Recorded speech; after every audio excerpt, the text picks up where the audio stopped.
Robbie, yesterday we spoke about the success of Macclesfield over the last 2 years, the structure behind it, and the recruitment. There's obviously a lot of emphasis on Matt bringing in top players. How do you manage the budget? Well, it's a really good question, Danny. Every time we sign a player, the scrutiny of our players, when they're getting over 2 million views, the latest 5 signings, you can see there's such an intrigue on us as a football club. I wouldn't say there's an envy and a jealousy, but because we are in a position with our amazing fan base. The average last season was nearly 4,000. When you think about those 4,000 fans in the stadium, the average individual spend has gone up. That all contributes to a successful first team budget. The thriving BTEC, one of the biggest, if not the biggest BTEC in the country with nearly 150 students. A thriving academy which has grown significantly to now over 500 youngsters. The pitch hire, the shirt sales, programme sales, Bar 27, the gym, everything that contributes to a first team, and the amount of sponsors we've brought into the football club. The club at the minute, it's a winning football club. It's got a winning mentality and people want to join the journey. So all those factors contribute having a successful first team.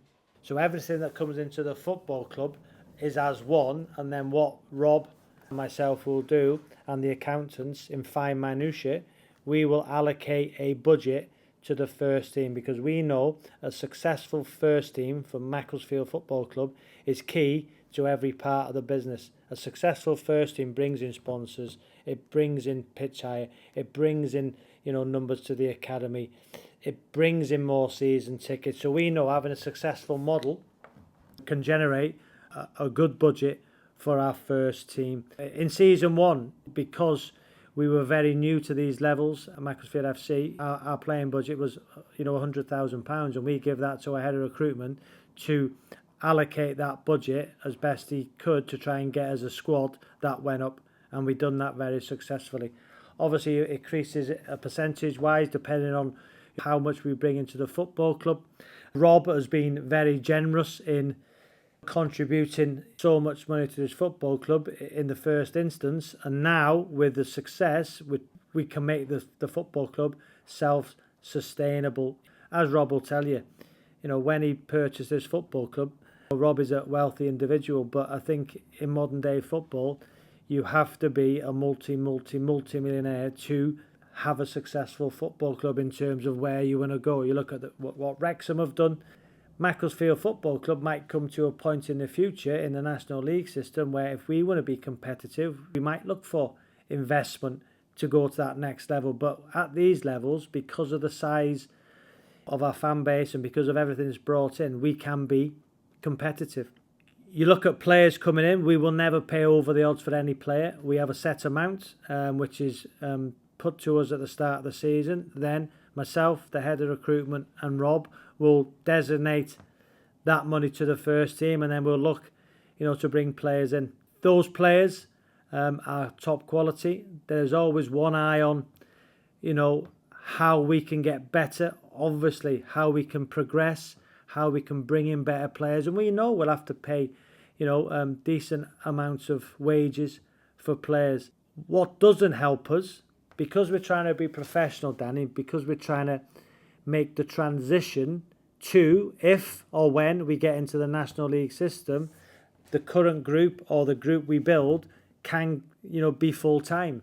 So we know now, for instance, player A, who's got a job, a daytime job, will be training at night for his current club, and just say player A is on £500 a week due to his day job and he's earning £500 a week playing at a level, training 2 nights a week. We know that we will have to pay probably £650, £700 for that player, because he's going to have to give up 2 mornings a week to come and play for Mac. So the daytime training model really doesn't help us. It benefits us in terms of, the players feel like professional players.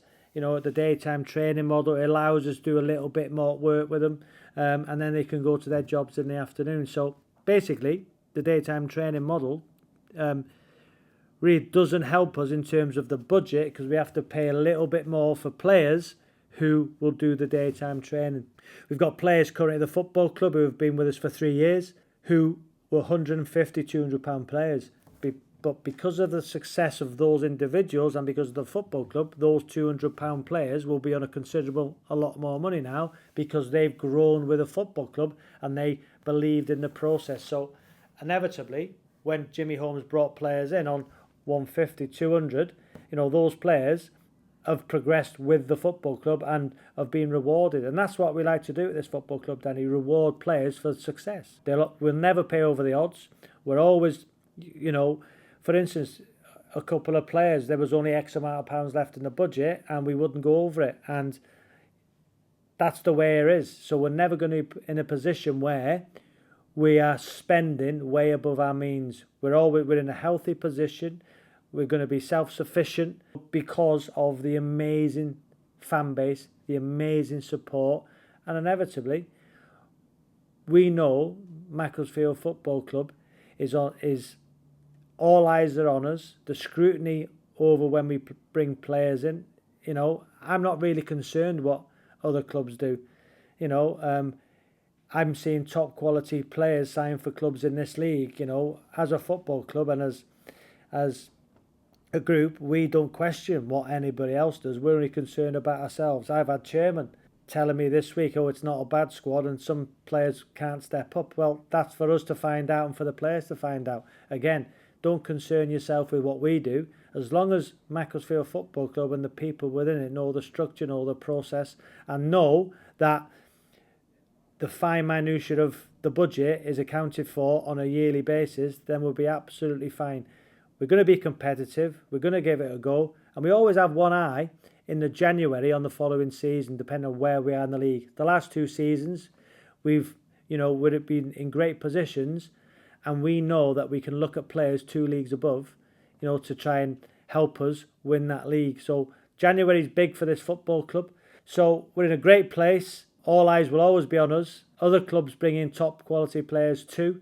And I'm glad because we want to have competitive games this season. Again, playoff places are a real target and we believe we can achieve that. So to sum up, our budget is very competitive at these levels because the business acumen's vision of my partner Rob, with all the income streams we've generated at the football club and from Rob's own personal money, has allowed us to have a competitive first team budget. What we don't include in the first team budget is any provisions for a FA Trophy Cup run, an FA Cup run. If we get those and we do well in those competitions, that will, probably allow the first team budget to increase. But we know, listen, other teams in our league will, bring very good players in, but the spotlight is not the same on them as it is us. Every single player we get in, it will have over 1 million views. Every time somebody scores for us on social media, it'll have 250, 300,000 views. So the spotlight is permanently on us as a football club. But one thing I can guarantee the Macclesfield fans is that myself, Rob, all our staff on a day-to-day basis will turn every stone over to make us be as successful as we can. And one thing's for sure, we're not going to get in a position where we overspend. We've seen how sad it was when Macclesfield Town, went. We're not going to allow that for Macclesfield FC because we will have a self-sustainable football club with a competitive budget at these levels because we can, because of our fantastic fan base and where the club's going.